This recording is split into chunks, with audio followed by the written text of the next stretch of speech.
Olá pessoal, tudo bem? Eu sou o pastor Giovanni, eu tenho uma palavra de Deus para o seu coração. E hoje o nosso tema é unidade, perseverança na verdade. Nós vamos ver que a unidade é essa virtude, a perseverança na verdade, ou seja, nos princípios e valores da palavra de Deus. Nós vamos ver a importância, o que é a unidade, como é que nós podemos preservá-la, quais são os inimigos da unidade, seja no lar, na família, no casamento, na igreja, nos relacionamentos, seja onde for, nós vamos ver o poder da unidade. E nós vamos ver que Deus é um Deus de unidade, onde Ele leva as pessoas a perseverarem através da sua verdade, da sua lei, dos seus princípios e valores imutáveis. E o diabo já é o contrário, ele é o rei da divisão, da briga, da confusão. Tanto é que a Bíblia diz que Jesus é o príncipe da paz, Satanás é o rei da confusão. E Jesus é o rei dos reis, o príncipe da paz. Então nós vamos tratar um pouquinho sobre esse assunto e vamos pensarmos juntos aqui à luz da palavra de Deus. Se você ainda não faz parte do nosso canal, clique aqui, faça sua inscrição, deixe seus comentários ao final, dê um joinha e siga as nossas redes sociais. Contamos com vocês, ok? Então nós vamos aprender que nada pode ser mais destruidor ou devastador para uma família do que a discórdia interna, a briga, a confusão. Ela pode ser causada por todos os tipos de pecado: o orgulho, o egoísmo, a raiva, a amargura, a inveja, a cobiça e outras mazelas humanas, né? E se esses pecados podem arruinar famílias, casamentos, relações de negócios ou amizades, pode, sem dúvida alguma, enfraquecer e também destruir a unidade de uma comunidade de fé, de uma igreja local, da igreja do Senhor Jesus. Então, para um pastor, para um líder de uma igreja, não há nada mais assustador do que ver esses pecados acima, que nós acabamos de mencionar, né? Intensificados dentro da comunidade com um espírito competitivo e conflitos de personalidade, causando, seja no lar, na igreja, na família, na sociedade, causando desarmonia e desunião entre as pessoas. Então, se os crentes forem constantemente diligentes, esforçados em buscar desenvolver as colunas que nós estamos ensinando através dessa série, as colunas do caráter cristão, as colunas do caráter bíblico da fé, obediência, humildade e o amor, a dedicação pela unidade vai ser automática, porque quem não quer viver em harmonia, em bem-estar com tudo e com todos? É o que nós vemos na palavra de Deus. Isso está dentro do nosso ser, é algo intrínseco, né?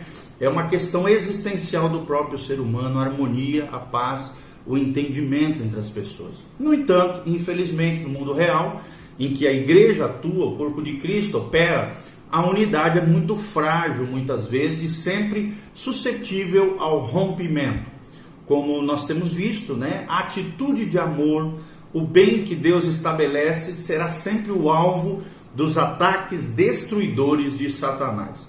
O diabo usa a carnalidade, a pecaminosidade dos crentes para promover a desunião dentro do seio da igreja. E quando duas ou mais pessoas insistem em fazer as coisas do seu jeito, do seu modo, as prioridades individuais finalmente entrarão em conflito, e isso resultará em disputas mesmo dentro das comunidades cristãs. A unidade da igreja possivelmente não existiria se os objetivos, propósitos, né, de Deus e os ideais de seus membros fossem dirigidos pelos seus egos pessoais. Então é uma briga de ego, né? É uma briga entre as vontades individuais e a vontade coletiva. A vontade coletiva, a vontade de Deus para a igreja, e a vontade individuais são os egos pessoais, muitos deles, infelizmente, inflamados pela carnalidade, pela pecaminosidade, pelo próprio inimigo das nossas almas. Então essa desunião briguenta, que às vezes pode acontecer até entre os cristãos, podem causar todo tipo de danos, né? E Deus é contrariado e desonrado quando isso acontece. A igreja é desacreditada e às vezes até desmoralizada. E o mundo fica desiludido e tem a sua incredulidade confirmada. É o que mais nós vemos nos dias atuais, né? Esses resultados, então, negativos, não valem o preço que a igreja tem que pagar somente para que alguns crentes arrogantes possam insuflar o seu ego nas comunidades e nos ambientes sociais. Então é imperativo que a unidade seja preservada, tanto na família, tanto nos casamentos, relacionamento pais e filhos, como também no seio da igreja e na sociedade. Quais são as instruções do apóstolo Paulo sobre a unidade? É o primeiro destaque que nós queremos trazer aqui. O que Paulo disse sobre a unidade, sobre a importância da unidade em todas essas esferas que nós estamos mencionando? O apóstolo Paulo teve pessoalmente muita experiência com o problema da desunião dentro da igreja.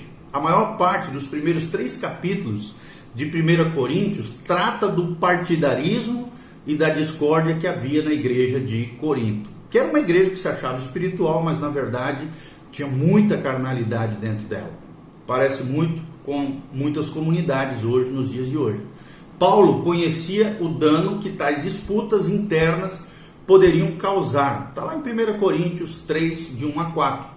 E, portanto, é lógico que ele exortaria os crentes de Éfeso e de todos os lugares para que mantivesse a unidade no Espírito, a unidade em Deus.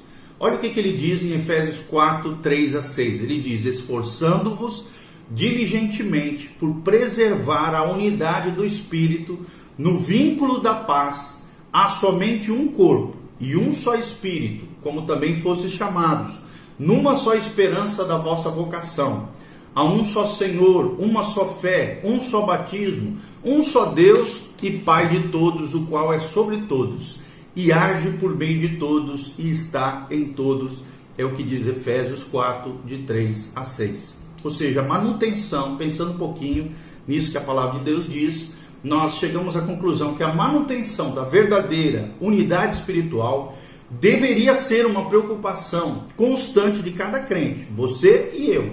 A palavra grega aqui traduzida por esforçando-se diligentemente, do versículo 3, significa basicamente apressar-se. E nesse contexto aqui bíblico, indica ter um zelo diligente, um zelo santo, um empenho, um cuidado. Esse empenho em manter a unidade, portanto, não é algo para se tomar como garantido ou então exercido somente de modo casual ou periódico. Ou seja, a unidade sobre a qual Paulo fala não é feita por homens, querido, nem criada por uma igreja, nem tampouco o trabalho de certas denominações ou movimentos evangélicos ou ecumênicos. Ele se refere a uma unidade interior que mantém todos os verdadeiros crentes unidos na medida em que isso funciona na vida deles. É uma unidade gerada pelo Espírito Santo e expressa em outros lugares pelo apóstolo Paulo. Ele diz: pois em um só Espírito todos nós fomos batizados, em um corpo, quer judeus, quer gregos, quer escravos, quer livres, e todos nós foi dado beber de um só Espírito. O certo é que há muitos membros, mas um só corpo, é o que diz 1 Coríntios 12, 13 e o versículo 20 também mencionado aqui. Você pode conferir também em Romanos 8, 9, dessa importância da unidade no corpo de Cristo. E essa unidade, presta atenção, é mantida pelo vínculo da paz, que é forjado no vínculo do amor, que é um cinto espiritual, né? Esse vínculo da paz é um cinto espiritual que envolve e une os crentes ao mesmo tempo, conforme Filipenses 2:2, Colossenses 3:14. Em contraste também com o mundo, né, descrente, que não conhece a Deus, sabe sobre a unidade que o Espírito de Deus pode dar. Só o Espírito Santo pode dar unidade às comunidades locais, às igrejas, né, ao povo de Deus. É o que diz Isaías 48, 22. Estatutos humanos, irmãos, não podem dar isso. Tratados e convenções não podem produzir paz real e unidade nos corações humanos.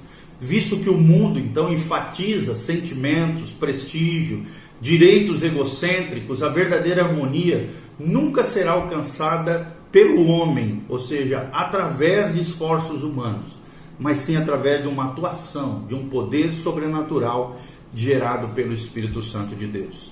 Lá em Efésios 4, de 4 a 6, a Bíblia Sagrada nos ensina, através dos escritos de Paulo, ainda mais a definição do que é uma unidade espiritual, listando as características que são mais relevantes para a doutrina cristã e para a prática cristã autêntica, verdadeira, legítima. Sem entender e aceitar esses aspectos, interiores e espirituais dessa unidade, os crentes nunca poderão vivenciá-las na prática, no seu dia a dia, nas suas rotinas diárias, nos relacionamentos com as pessoas. Essas características cruciais, amados, são ressaltadas de maneira simples na unidade perfeita expressa pela Trindade, ou seja, pelo Pai, pelo Filho e pelo Espírito Santo. O primeiro destaque que nós trazemos aqui é a unidade no Espírito Santo. Unidade no Espírito Santo. O que eu quero dizer com isso, irmãos? A verdadeira igreja é composta de cada crente que já confiou ou ainda confiará o seu coração, a sua fé, a sua confiança em Jesus Cristo para a salvação. É um corpo de santos sem divisões sectárias, étnicas, geográficas, e merece apenas o nome que a Bíblia dá, corpo de Cristo. E nenhum outro rótulo que os homens possam querer atribuir-lhe seria demasiadamente eficaz. Cada crente, presta atenção, é habitado pelo único e uno Espírito Santo de Deus, que mantém a igreja unida. E é só por ele que a igreja pode ficar unida. Cada um é um templo individual do Espírito Santo. Está lá em 1 Coríntios 3:16 a 17. Nós somos santuário do Deus vivo. E o Espírito Santo habita em nós, é o que diz 1 Coríntios 3:16. Também Efésios 2:21 a 22 diz que todo edifício bem ajustado cresce para santuário dedicado ao Senhor. Estais sendo edificados para a habitação de Deus no Espírito Santo. Efésios 2:21 a 22. Ou seja, o Espírito Santo é um penhor, é uma espécie de garantia divina, conforme Efésios 1:14, de que todo cristão estará na ceia do Senhor, nas bodas do Cordeiro, de Apocalipse 19:9. Se você é um crente, também está unido aos demais crentes, de todas as eras, de todos os tempos, de todos os lugares. Por quê? Porque nós fomos chamados numa só esperança, conforme nos afirma Paulo em Efésios 4:4. O Espírito Santo o chama para a salvação, mas ele também o chama para a maturidade da semelhança a Cristo, conforme Romanos 8:29 e Efésios 1:4. Que inclui o quê? Um compromisso com a unidade espiritual do corpo de Cristo da igreja. Há diferentes dons espirituais, vários ministérios e muitos lugares onde podemos servir a Deus, mas apenas um chamado, uma vocação: sermos filhos de Deus, lavados pelo sangue de Jesus, sermos chamados para essa suprema vocação de filhos, de igreja, de povo de Deus, de casa do Senhor, em nome de Jesus. Amém? Segundo destaque que nós trazemos aqui é a unidade em Cristo e em sua doutrina. Unidade em Cristo e em sua doutrina. É claro que temos apenas um Senhor, como diz Paulo em Efésios 4:5. Ele é nosso Salvador, Jesus Cristo. O apóstolo Pedro também enfatizou isso num dos seus primeiros sermões, quando ele diz lá em Atos 4:12: e não há salvação em nenhum outro, porque abaixo do céu não existe nenhum outro nome dado entre os homens pela qual importa que sejamos salvos. Atos 4:12. Paulo aqui não apenas reiterou essa verdade, também em Efésios 4:5 nós vemos Paulo reiterando essa verdade, mas também assegurou a igreja romana disso, lá em Romanos 10:12, quando ele diz: pois não há distinção entre judeu e grego, uma vez que o mesmo é o Senhor de todos, rico para com todos os que invocam o seu nome. Romanos 10:12. Então, em razão de haver um só Senhor e Salvador, há também apenas um verdadeiro corpo de doutrina, revelado por ele no Novo Testamento. E é a isso que Judas se refere quando, no intuito de evitar discórdia, confusão, desunião dentro do seio da igreja, ele nos insta, lá em Judas versículo 3, só tem um capítulo, ele diz: a batalhardes diligentemente pela fé que uma vez por todas foi entregue aos santos. Ou seja, se com a ajuda do Senhor estudarmos a sua palavra